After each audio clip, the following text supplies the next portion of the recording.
William wasn't born a thief, never had been the type to pocket a trinket from the market or get a rush from taking something that didn't belong to him. But was imitation really stealing? Scratch that. He needn't think too long for the answer, or guilt might overshadow his resolve. His sister needed him, and he didn't have any room for thinking beyond that right now. Anyhow, because of all this, the average person might wonder how he ended up in this room with this man. Well, the thought of it had never even occurred to him until recently. His mother would have a conniption if she knew everything he'd gotten himself into. But his mother was the reason for this.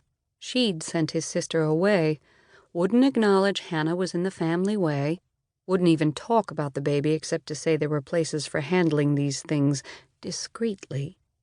William's sister would go to no such place, and that led him to his current circumstances.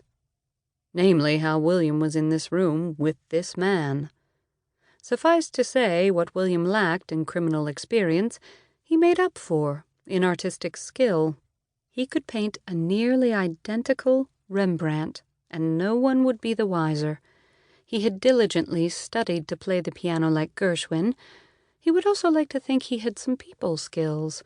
Unfortunately, none of these things mattered to his mother, and they mattered even less to his father. The arts were a feminine study, his father repeatedly insisted, and, according to him, the family business was where William belonged. But William had no interest in securing and growing the family fortune. Therefore, William was plumb out of options. As he stepped deeper into the famed Mr. Cadogan's study, he felt an odd wave of calm wash over him.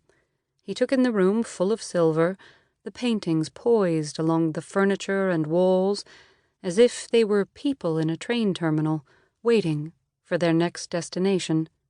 He recognized a good many of the pieces from the newspapers.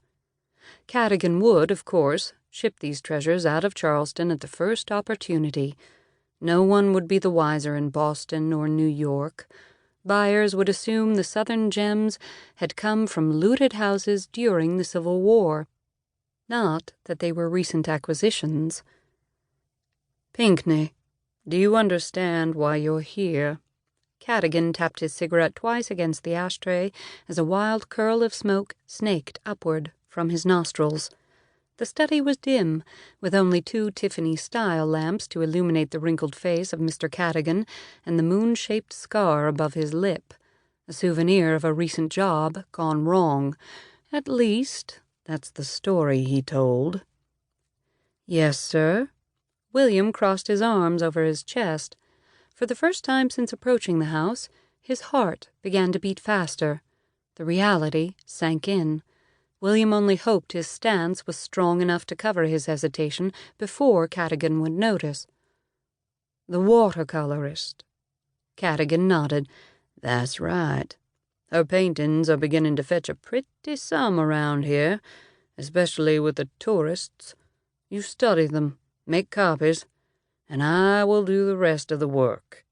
If all goes well, she won't even know we've forged her little treasures. But if anything goes wrong," he puffed his cigarette once more, "my policy is, new guy always takes the fall.